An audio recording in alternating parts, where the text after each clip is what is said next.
Good afternoon. Thank you for joining us for the first Lunch and Learn webinar we have from the Board of Animal Health for 2024. Today we're going to be talking about equine arbovirus prevention, surveillance, and One Health. And our featured speakers today are our co-directors of equine health for the Board of Animal Health with Dr.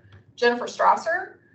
She was raised in the Pacific Northwest. She earned her Bachelor of Science degree in biology at the University of Notre Dame, and then obtained her doctorate in veterinary medicine at Oklahoma State University in 1997.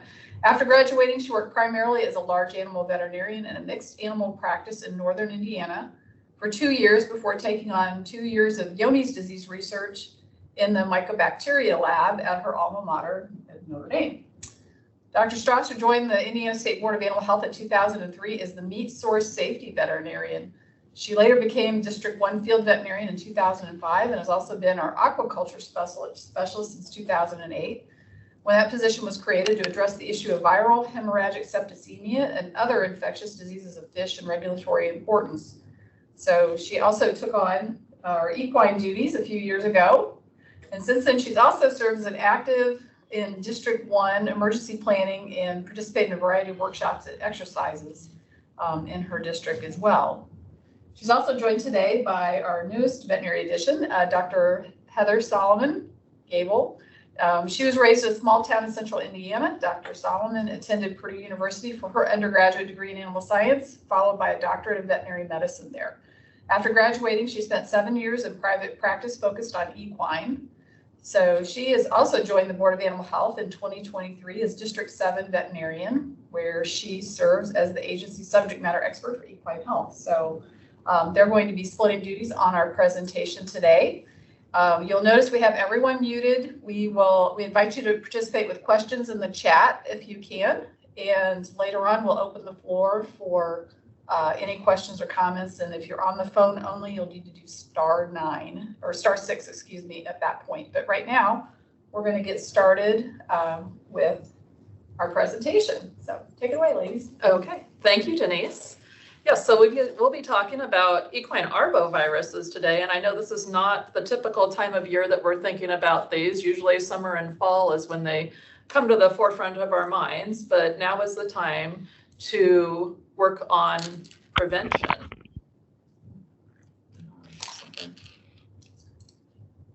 There we go. So first of all, we're talking about arboviruses, but what are they? So these are really just any of the viruses that are transmitted by vectors, and those could be mosquitoes, ticks, or any other arthropods, spiders, anything like that.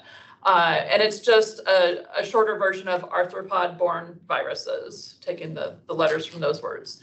So all of the known arboviruses are actually RNA viruses other than African swine fever, which is a DNA virus, and can be transmitted by ticks as well. But we'll be focusing on just a couple that are important to us here in Indiana in our equines, and those are 2 of the 6 families, the Flaviviridae and Togaviridae, which include the West Nile virus and all of our equine encephalitis viruses. So we'll focus on those. And you might notice we also have a variety of other arboviruses that are important to horses, even though we won't be focusing on them today. And it includes vesicular stomatitis, which was a big deal in California this year, particularly. The orthomyxoviruses, the noticeable virus in that family that can be transmitted by vectors is bourbon virus, which actually just affects people as far as we know, and it's pretty rare.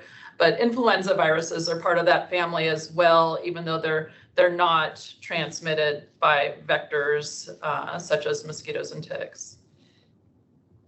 There we go. And so we're talking about arboviruses and One Health, but what is One Health? It is actually the epitome of cooperation between people working in different disciplines and at different agencies, coming together to address typically human health problems, because those are now known to be interdependent with animal problems and even environmental health. So it takes a lot of people from different agencies and those different backgrounds looking at these problems from different perspectives in order to address them more efficiently and come up with better solutions. So communication is particularly important in One Health, and working together with professionals from a lot of different disciplines. So we're going to jump right in talking about these equine arboviruses that we've seen sort of a past history across the United States. On this map, you'll notice that the West Nile cases are noted in the green circles, and the orange circles represent our Eastern equine encephalitis virus cases. So these are actual cases that have occurred in horses in 2022 in the United States. And it's interesting that even though they're both transmitted by mosquitoes, the West Nile virus cases are scattered pretty well across the United States, with no predilection towards a certain portion of the United States. Now you'll notice with both this slide in 2022 and the previous year in 2021, those orange circles tend to be closer to water. And that is typically because the mosquitoes that transmit Eastern equine encephalitis virus tend to be more acclimated to those habitats which are near water. And so that's where we see the majority of those cases, although of course they can range inland a little as well, as you can see on this slide. So when we look at triple E occurring across the country in both humans and non-humans, this is the way that the CDC has gone to reporting this now this year in the 2023 and 2024 years. This chart covers an expanse of years and gives you a good idea over time of where these cases have occurred. And you'll notice that they're kind of along the eastern seaboard, down around the Gulf. Anywhere where there's a large body of water is where these tend to congregate, because that's where we have a lot of this mosquito activity. And you'll see in this map, the light blue aqua sort of color is non-human activity. And CDC classifies that as mosquito activity, bird activity, and non-human sentinels. So it could be a variety of animal species. The earlier maps were equine specific, but they're no longer recorded that way from the CDC. So this includes those positive mosquitoes out there. So you see a lot more positives across the country with those being included. Now the very dark blue counties are those where we've seen both human disease cases and non-human activities. So we'll see positive mosquitoes, positive horses, things like that in those counties, but then we have also the humans getting sick. And the one exception where we really haven't seen any non-human activity yet, have had human disease, actually occurred in the Yellowstone area of Montana, where back in 2016, a case of triple E was seen. And we think that it was probably travel related. So the person was infected elsewhere and then traveled to the Yellowstone region, and it was picked up on there at that time without any animals or mosquitoes being known to be infected with triple E. Now we're going to look just specifically at Indiana and what we're seeing in our mosquito population and our equine population. So the map that's on your left that's in blue shows our mosquito surveillance this past year in 2023. And interestingly enough, every single one of our counties had mosquito pools that were positive for West Nile virus. So if you think that you're in a county where typically West Nile isn't a problem, you might have to think again, because we did this past year find them in every county. That hasn't always been the case in past years. But in this year we had really good surveillance, and did find at least one pool in every county that was positive for West Nile. You'll notice some of those counties, particularly the ones in darker blue, had higher numbers of positive pools of mosquitoes, with some up north being extremely high in the hundreds. That's just West Nile. That does not include triple E. And this past year in 2023, we did not find any mosquitoes positive for triple E, nor did we have any equine or human cases. So that was good on that front. If you look at the map on your right, you'll see that we had human cases and equine cases of West Nile virus this past year. And the human cases were sort of scattered around, maybe not necessarily correlating specifically by county with the equine cases, but we did have the equine cases there. Down in Vanderburgh and Davies counties were actually the first ones to report their cases to us. And then later those were followed by Kosciuszko and Adams counties. Going back 1 year, 2022, our equine arboviral infections in Indiana, you'll notice that they were more towards the north, but we did have also our triple E cases. So that in 2022, there were 2 West Nile cases in horses. And then we had 3 cases of triple E in horses. And so it varies a little bit year to year, typically dependent on the weather. A lot of these mosquitoes like those warm, wet conditions, and the weather can really affect how many cases we see. And going back 1 more year in 2021, again, that year we did not see any triple E cases, but we had several West Nile cases. Actually, there were 6 in the one circle over there towards the eastern border of the state. What was that? That was Adams County, right? Yeah. And then we had 3 others just sort of scattered around Indiana. So, and those were all reported into us, and we keep track of those so that we can sort of see the trends over time. And I'll talk a little later about how we communicate with the Indiana Department of Health on those cases as well. So this picture here, we can see where we've had human positives of triple E. So that can be a really devastating disease in the human population when we get the neurologic signs. And so that is typically tracked more than the West Nile cases. And we have had positive triple E human cases in both LaPorte and Elkhart counties. Okay, and now I'm going to turn the slide set over to Dr. Solomon, and she'll go forward from here. Thanks, Dr. Strasser. We'll start with Eastern equine encephalitis. Some of this will probably be a review for a lot of you, but hopefully I can get you some new info as well, or act as a reminder. So we'll start with the transition. The Culiceta melanura is the primary mosquito vector, and mosquitoes and birds act to amplify the virus. Oh, I'm sorry. And then our bridge vector mosquitoes transmit the virus to horses and humans, both of which are dead end hosts and do not amplify the virus. So the disease itself, incubation period can last anywhere from 5 to 14 days. Our equines may be asymptomatic, but classic encephalitis is common. The clinical signs are frustrating because they're highly variable, and as with many neurologic cases, none of our clinical signs are pathognomonic for triple E. The clinical signs are a little scary too because they may occur acutely. So our initial signs, typically a moderate to high fever ranging between 102.5 to 104.5, inappetence and dysphagia. These usually progress to neurologic signs, including head pressing, circling, blindness, dementia, rapid behavior changes, kind of alternating between somnolence, hyperexcitability, mania, self-mutilation even. Then we could also see cranial neuropathy, including nystagmus, facial nerve paralysis, or weakness of the tongue and pharynx, which is probably contributing to our dysphagia and the initial signs.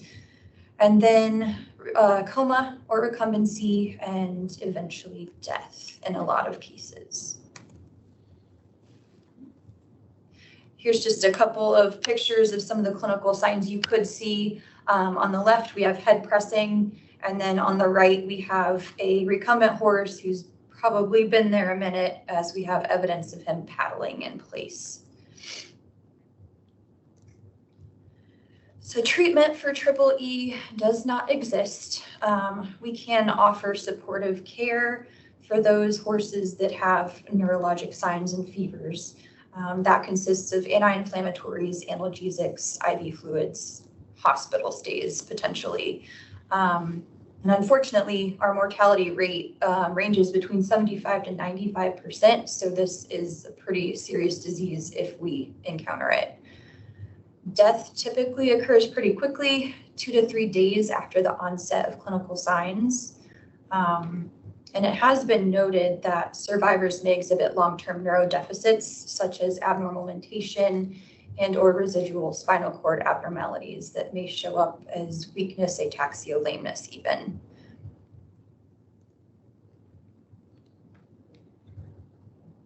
So we'll move on to West Nile virus. And there are some things that overlap with EEE and West Nile virus that I'll talk to you about at the end of the West Nile virus portion. So with West Nile virus, kind of a similar transmission cycle to EEE. However, birds are the reservoir hosts and the disease is highly pathogenic for birds. Like I said, the transmission cycle is similar to EEE, but unlike that disease, birds don't require mosquitoes for transmission from bird to bird. The birds still serve as amplifiers for the virus, and bridge vectors, mosquitoes transmit the virus to horses and humans, again, which are dead-end hosts and do not amplify the virus.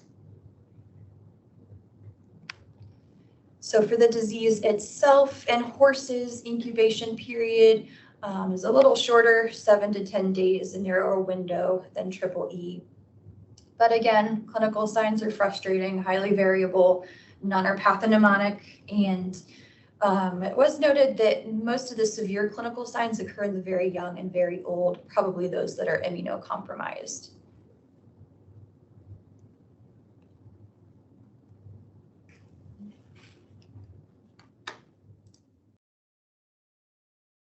So clinical signs may initially present as depression and inappetence. 25% of horses develop a mild low-grade fever that ranges from 101.5 to 103.5.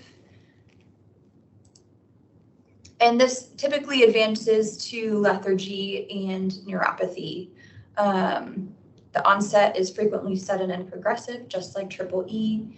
And then in 30% of cases, we have an increase in severity of clinical signs within 7 to 10 days of the onset. And this may actually occur after the initial signs have improved or seem to have decreased in intensity, and then they'll ramp back up after those initial 7 to 10 days. So kind of an interesting pattern for those clinical signs. Once we get to the neurologic signs, we can have changes in behavior like hyperexcitability, apprehension, and or somnolence. Somnolence, kind of like sleepiness, drowsiness. Tremors, fasciculations of the face and neck muscles, cranial nerve paralysis. So both facial nerve paralysis and tongue weakness are common, and facial paralysis can show up as a droopy lip and or muzzle deviation, which you can see in the photo that I included.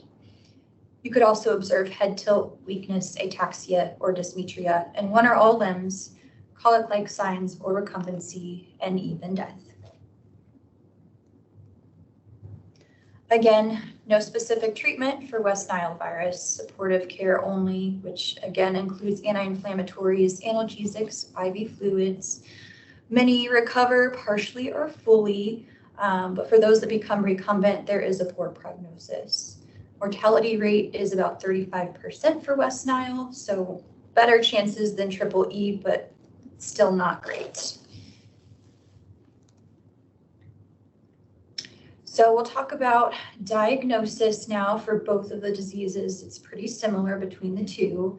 So when you're out in the field and you see a fever of unknown origin combined with nonspecific neurosigns, you've got to run through all the differentials in your head. And those are including rabies, EHV1, and EPM. Rabies cases may or may not have a fever if we're comparing. Equine herpes virus, myelencephalopathy, or EHM, it would be wild and highly unlikely to not see a fever with that one. And then EPM, probably no fever, but never say never. But you would also probably have one of the 3 A's, asymmetry, ataxia, and atrophy. But there are some EPM cases that progress rapidly that can look a lot like Triple E or West Nile. So in the next couple of slides, I'll talk about the rest of these in more detail. But for diagnostic testing, I do recommend considering where you choose to send samples carefully. Some of our out-of-state labs have slow turnaround times, and a lot of times we want to know what we're dealing with ASAP in these diseases that are either rapidly progressive or highly contagious, like EHM. And don't forget, when you're running through your differential list and you're not sure exactly what's going on, don't forget that we have neuro and encephalitis panels provided by our labs. They may differ in their phrasing and what tests are included, so we'll take some research on your part at that time. And then we'll get to taking into consideration the time of year, and then, of course, getting a good vaccination history for your patient is very important. So there are more than just these two antemortem test options, the IgM capture ELISA and PCR, but these two are the ones most practitioners turn to initially, and in most cases, this is all we need for a diagnosis. For the IgM capture ELISA, serum and whole blood are usually requested, and for both Triple E and West Nile virus, an IgM titer greater than 1 to 400 combined with your clinical signs is diagnostic for the disease. AAEP says that increases in IgM rarely occur after the vaccination, but I've seen other sources that disagree.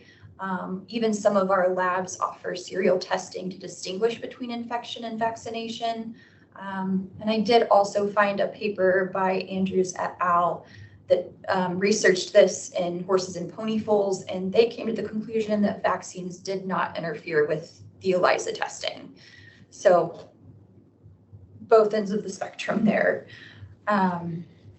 So then PCR, CSF is preferred, but collection might be difficult and unsafe when you're dealing with a neurologic horse. So always keep that in mind. And then we do know that ADDL has run PCR with blood, although they say they prefer CSF. Then for postmortem, you can always run brain or spinal cord. So transmission, very similar between the two because we deal with mosquitoes for both. Peak mosquito season, typically July to October, but could change depending on the weather that we're having for that year. Transmission increases with excessive moisture and increased temperature. And just as a reminder, there is no transmission from horse to other horses, birds, or humans. Horses are a dead-end vector or a dead-end host. And they're also not a source of virus for insect vectors. And they can act as sentinels for human infection, which Dr. Strasser will get to a little bit later. So disease prevention, we're going to talk about vector control, which can be difficult, and the following suggestions are not always practical, but they're good to think about and kind of talk through with your clients. We recommend keeping horses in when mosquitoes are most active. We also can try fly masks, sheets, and leggings. And I'd just like to point out the photo. These are my two horses. It makes me laugh when I see it because I put the sheet on my mare and it didn't really work out the way I planned because she immediately started sweating 5 minutes into wearing it. We were in the middle of July. And then my gelding was chasing her and trying to bite the blanket off of her. So again, some of these things aren't practical, but we do our best. Next thing, we can install our fans in our barns and stalls to create a breeze, kind of eliminate the sticking factor of the mosquitoes, and then eliminate mosquito breeding grounds around your property and near the barn and places where horses are, including standing water and brush piles. Try to remove birds and nests from your barns and shelters. Again, good luck, but it is really effective if we can do that. Water troughs with mosquito feeding fish. I put a question mark because I've never tried this. So if any of you have experience with that, please let us all know. And maybe, I don't know, Dr. Strasser knows some species of fish that would be helpful. And then oil-based insect repellent. I think we all feel the same pain when it comes to effective fly sprays these days. But again, let us know if you found something helpful that is sustainable longer than half an hour. Disease prevention, number one, is vaccination. We all know this. Our vaccines are very, very effective. And EEE and West Nile virus are considered core vaccines by AAEP. As a reminder, ideally, we are giving our spring vaccines 2 to 4 months prior to mosquito season. So there's time to develop immunity. And then we're also covered if mosquitoes turn up a little bit earlier than we were expecting. Something I had noticed when I was working in private practice that we were giving spring vaccines in August, October, even later sometimes because people get busy and we forget and we get off schedule. But I do think it's really important to work with your owners who fall out of that time range to get back on the spring schedule. And then just to remind your owners who travel with their horses outside of the state, if they're going to an area where there's an extended mosquito season, we recommend twice yearly vaccination. And these next couple of vaccine charts are guidelines, and I pulled them from AAEP's website. I think they're pretty good at updating them yearly. In general, I'm not going to go through all of this. You can look them up for yourselves.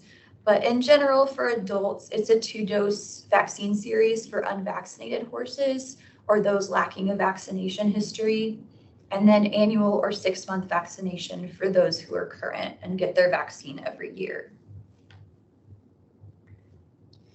And then for our foals who are less than 12 months of age, it's a 3-dose series. Timing on this depends on the vaccine status of the mare and then the area of the country where they're living. So how can we encourage our clients to vaccinate? If I had $1 for every time I heard, my horse doesn't go anywhere, I'd be a rich lady. So I'm sure a lot of you have heard this before too, but we just have to remind them that mosquitoes are everywhere. And you saw a map earlier that showed that West Nile was found in every county in Indiana. And so one thing we can do is try to get them to accept minimalist vaccine combos. So an Eastern Western tetanus and West Nile combo is great. I would really push for an Eastern Western tetanus, West Nile, and rabies vaccine. This is AAEP's core 5 vaccines, so we'd be covered on all of those. And I did want to kind of take this opportunity to mention that we have had 2 wild skunks in southern Indiana that tested positive for rabies this year, I believe it was. We haven't had a terrestrial case in Indiana since 2004, so all the more reason to encourage vaccinating for rabies as well. Just a little plug for rabies. And then don't forget that the major vaccine manufacturers offer year-long assurance programs and immunization support guarantees. You'd have to look up the specific rules for each manufacturer just to figure out the rules there. But in general, a positive horse for any of these diseases that you vaccinated for can receive monetary support for diagnostics and treatment if they've been properly vaccinated. And that's the key. The vaccine, I'm pretty sure all of your manufacturers will say it has to be provided by a vet, physically given by a veterinarian. This just ensures that the vaccine series was completed appropriately, the vaccine was given at the appropriate time of year to be effective, the correct dose and location of the vaccine when it was given, and then that it was stored appropriately. So you'd have to look into it, but I don't know that these companies would support over-the-counter purchase of some of these vaccines that don't include rabies, but then were administered by an owner because we can't guarantee that everything was given appropriately.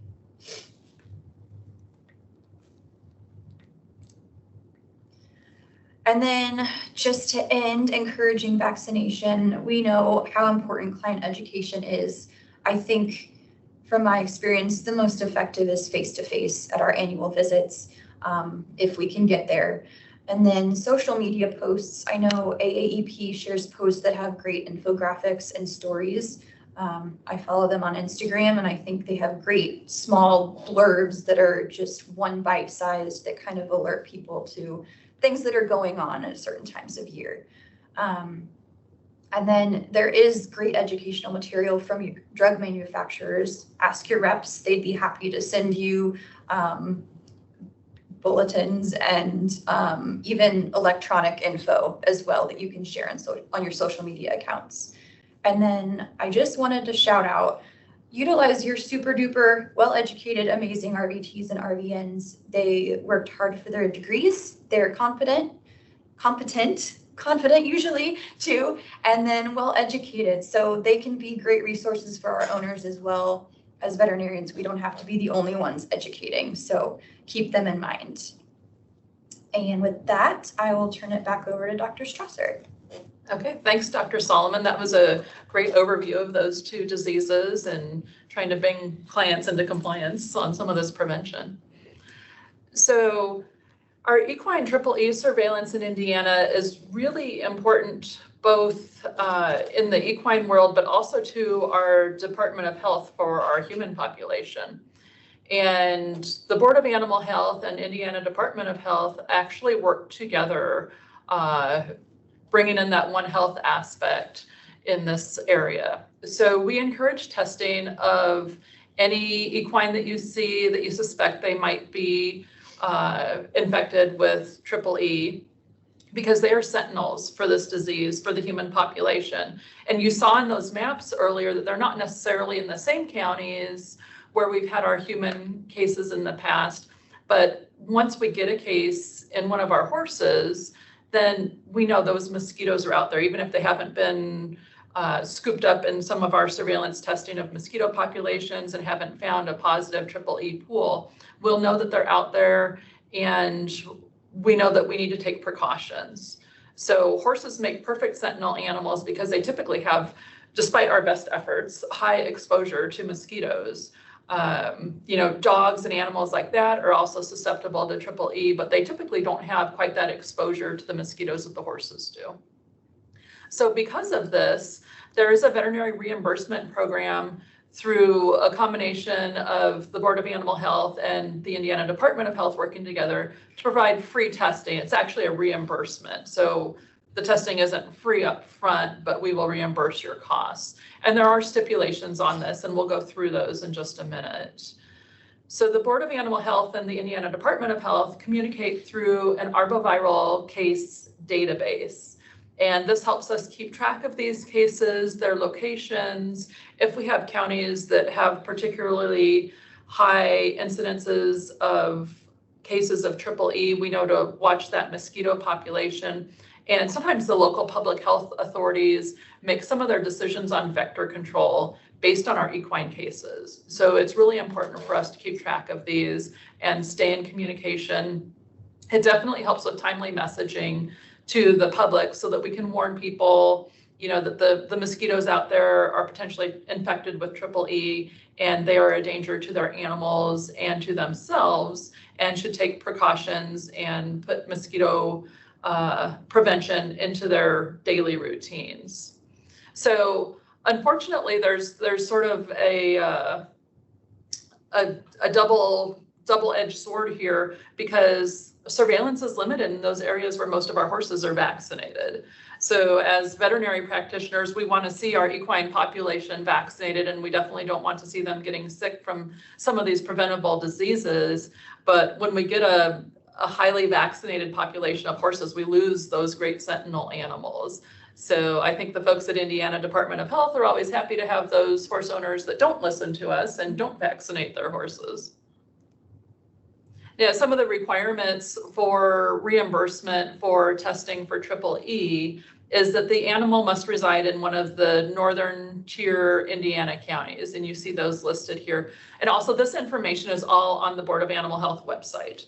So definitely if you're looking at some of these animals, or particularly if you live in one of these counties or see horses in one of these counties, take the time to go to the BOAH website and check this out, and all the details are there. So you don't have to memorize these counties or anything like that. Some of the additional requirements are that the horse must be unvaccinated or overdue. So under-vaccinated for EEE. A lot of times we get horses with an unknown history. So they might be a horse that was bought in the same year and we don't know if it's been vaccinated in the past. And we'll go ahead and admit those horses under this program and allow reimbursement when we're not sure of their vaccination status, when they're showing significant clinical signs that are very consistent with EEE. And I'll add in right here that even though this testing reimbursement is specific for EEE, there's enough money there to cover EEE and West Nile virus because the signs look very similar. A lot of times in practice, it's hard to tell the difference between a West Nile infected horse and a EEE infected horse. But if they're exhibiting, these typical neurologic signs where they're just lethargic, they've had that fever, you see some head pressing, seizures, those cranial nerve deficits, things like that, those are pretty consistent and could definitely be attributed to EEE. So we'll definitely pre-authorize horses like that for this reimbursement. And you do have to obtain that pre-authorization from BOAH before you send in your samples. So go ahead and collect those samples from your horses, but hang on to them until you contact us at BOAH. My phone number is actually on the website, so you can call me, and I do my best to answer my phone 24/7. So feel free to call me even if you're out on an emergency because a horse is showing severe neurologic signs and it's after normal business hours. That's my cell number on there. So still reach out to me and we can get that pre-authorization for you. And in these cases, there is some limitation on where you send your samples. They must be sent to NVSL, the National Veterinary Services Laboratory out in Ames, Iowa, or Purdue also has the PCR test that they run now. And again, Dr. Solomon was saying, don't forget about those neurologic panels that are out there. Purdue has a PCR neurologic panel, and the $75 reimbursement probably isn't going to cover all of it, but at least it'll pay for a portion of it, and you'll have additional information if you're just not quite sure what's going on with that horse. NVSL typically runs the ELISA when you send your samples there. So they run that on serum. If you happen to be collecting cerebral spinal fluid, it's great to send that to Purdue. They can run that PCR for you, and it's quick. You don't have the additional transportation time trying to get those samples there. The caveat is that if you can only collect serum, you're probably going to want to send that to NVSL for the ELISA. The PCR can be pretty touchy on serum samples. Sometimes you don't have that viremia for very long, so you can potentially miss a case if you opt for a PCR on some of those cases when you're only able to collect blood. So, and the reimbursement is $75, and you just submit a normal clinic invoice, and directions for submission of that are on our website. But it's pretty simple once you get to that point. It's just like billing any other client, and you would just submit that to the Board of Animal Health. A caveat to that is you need to sort of set yourself up as a contractor for the state of Indiana. So there are a couple of forms that are extra to fill out, but you can do this ahead of time, and it's only required once. When you receive payment for your invoice, it'll be done by direct deposit to an account. So you need to set up that direct deposit form for the state of Indiana, and then just submit a W-9. Once those are taken care of, you do them once and forget about it. You don't ever have to do them again. And then every time you have a case where you're wanting to have this testing reimbursed, you just submit a regular invoice, just like billing a client. So that makes it easier in the long run after you've done that initial paperwork. I think that's sort of a hang up for a lot of practitioners. Nobody wants to do that extra paperwork. None of us like doing paperwork, especially large animal practitioners, right? We want to be out in the field working on our animals and working up cases and not doing paperwork. But I promise it's not bad. You do those first two and then you're done with all that. just normal billing. All right, and that wraps up our presentation. Does anybody have any questions for us? Feel free to use the chat, or if you raise your hand, or if you need to unmute yourself, feel free to do that, and we're happy to take questions.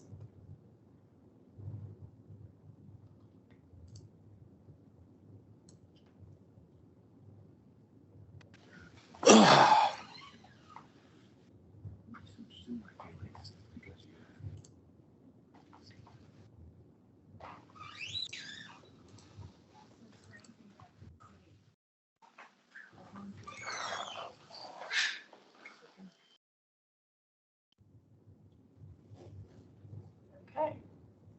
All right, well, we appreciate your attention. And I know, again, this isn't really the time of year that we're thinking too much about arboviruses, but it's a good time to work on prevention. So maybe if we think about them now, we won't be thinking about them as much this summer and fall. On deadline that is April 1st. Hopefully we can, I think we are getting close and we can complete it.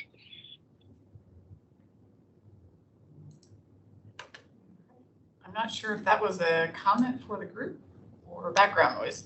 I'm not sure either. Thank you for attending today.